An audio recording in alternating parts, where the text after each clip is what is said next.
Good morning friends, আশা করি সবাই খুব ভালো আছেন। আমিও খুব ভালো আছি। তো চলুন প্রতিদিনের মতো আজকে ব্লগটা এখন থেকে শুরু করছি। এখন বাজে সকাল 7:45 মতো। আর আজকে সকালে রান্নাবান্না না করেই ড্রেস ফ্রেস করে বেড়াচ্ছে। আপনারা ভাবছেন কোথায় যাচ্ছে সকালবেলা? চিড়িয়াখানায়? না, চিড়িয়াখানায় যাচ্ছি না, যাচ্ছি আরবির বাবাকে নিয়ে একটু ডাক্তার দেখাতে। যাব আমরা শিশু মঙ্গল। তো যে ডাক্তারটা আগে দেখছিল উনি লিভারের জন্য ওখানে একটা ডাক্তারের সাথে যোগাযোগ করিয়ে দিয়েছেন। তো ওখানেই যাচ্ছি আপাতত আজকে। তো ওটা সোমবারই ডেট ছিল, মানে ডাক্তারটা বসার। তো এর আগে দুটো সোমবার, মানে গত দুটো সোমবারই, একটা 25শে ডিসেম্বর আর একটা 1 জানুয়ারি এরকম পড়ে গিয়েছিল। ওই জন্য রিস্ক না নিয়ে, ছুটি না নিয়ে আজকে ছুটি করেছে। এই যে এখনও রেডি হয় না, আমাকে সেই সকাল থেকে রেডিও করছে। তো আমি মোটামুটি রেডি হয়ে গেছি। চলুন যাই, এবার বেরাবো ও রেডি হলে। অবশ্য আরোই বাড়িতে থাকবে, ওকে রেখেই যাচ্ছি। আর মা আসবে। আর অসীমা বলেছে আজকে, মানে খাওয়া দাওয়া নেমন্তন্ন অসীমা আজকে করে দিয়েছে ওকে। তো ওর আর কোনো চিন্তা নেই মোটামুটি। তো আপাতত আমরাই বেরোচ্ছি, কারণ অতটা দূরে রাস্তার হসপিটালের ব্যাপার বলে আমি ওকে নিয়ে যাচ্ছি না। চলুন বেরাই। তো ফ্রেন্ডস, আপাতত আমরা বেরিয়েই পড়লাম, চলুন যাই।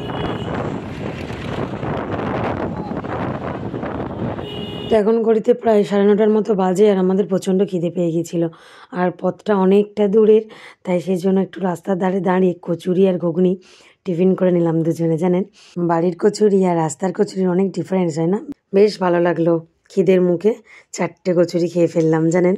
চলুন আবার রওনা দিতে হবে।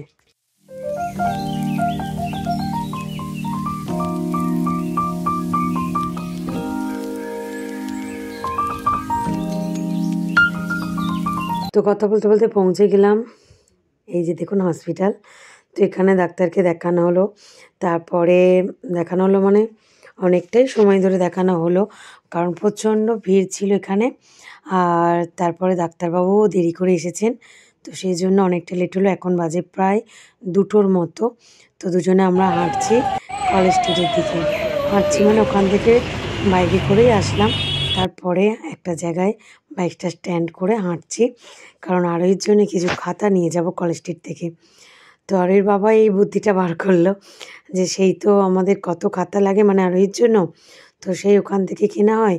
তো এখানে একটু দাম কমও হবে, সারা বছরের খাতা মোটামুটি প্রায় ক্যারি করে নিলাম। যেহেতু আবার সঙ্গে গাড়ি নিয়ে গেছি, মানে হাতে ক্যারি করার দরকার নেই, এটা ভারী হবে। আর মানে আর দেরি না করে তো নিয়েই নিলাম।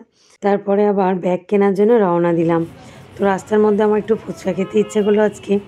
এমনিতে আমি খাই না, কিন্তু আজকে খুব ইচ্ছা করছিল, তাই একটু ফুচকা খেলাম। তো এখানে আবার জানেন 10 টাকা 3টে ফুচকা, আর পুদিনা পাতা দিয়ে টক জল, সেটা পুদিনা পাতার জল। বেশ ভালো লাগলো, টেস্টি। তারপরে চলে আসলাম, বুঝতেই পারছেন এটা কি, ঘটি গরম।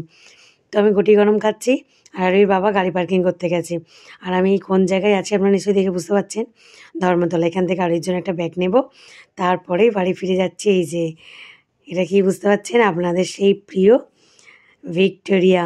তো এখন আর দাঁড়াবার মতো সময় নেই, আমরা আস্তে আস্তে সামনের দিকে এগাচ্ছি। জাস্ট একটু দাঁড়িয়ে দেখে নিলাম, সেই পুরোনো দিনের কথাগুলো মনে পড়ে যাচ্ছে, তাই না? এরকম জায়গায় এসে কত সময় কাটিয়েছি একটা দিন। তো যাই হোক, এখন আর অত ভাবলে হবে না, এখন আমাদের সংসার।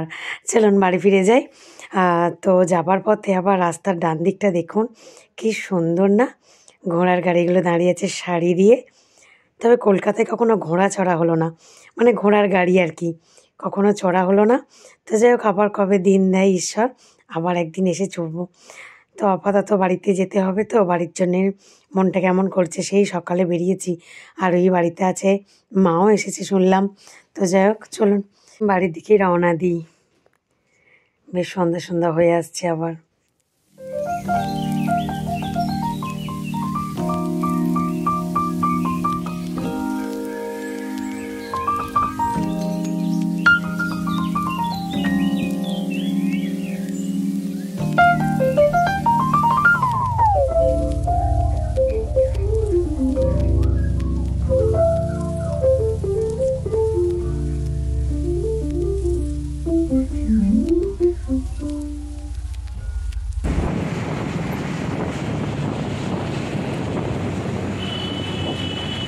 ফ্রেন্ডস বাড়িতে ফিরে দেখি মা রান্না করছে আমাদের জন্য।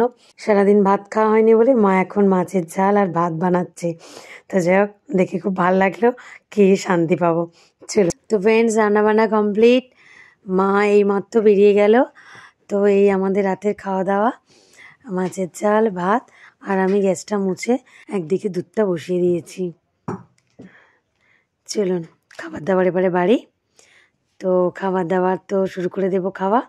তো ফ্রেন্ডস আজকে ভিডিওটা তাহলে এখানেই রইল। আগামীকাল একটি নতুন ব্লগে আবার দেখা হবে। তো সবাই সুস্থ থাকবেন, ভালো থাকবেন, সবাইকে ভালো রাখবেন। চলুন টাটা।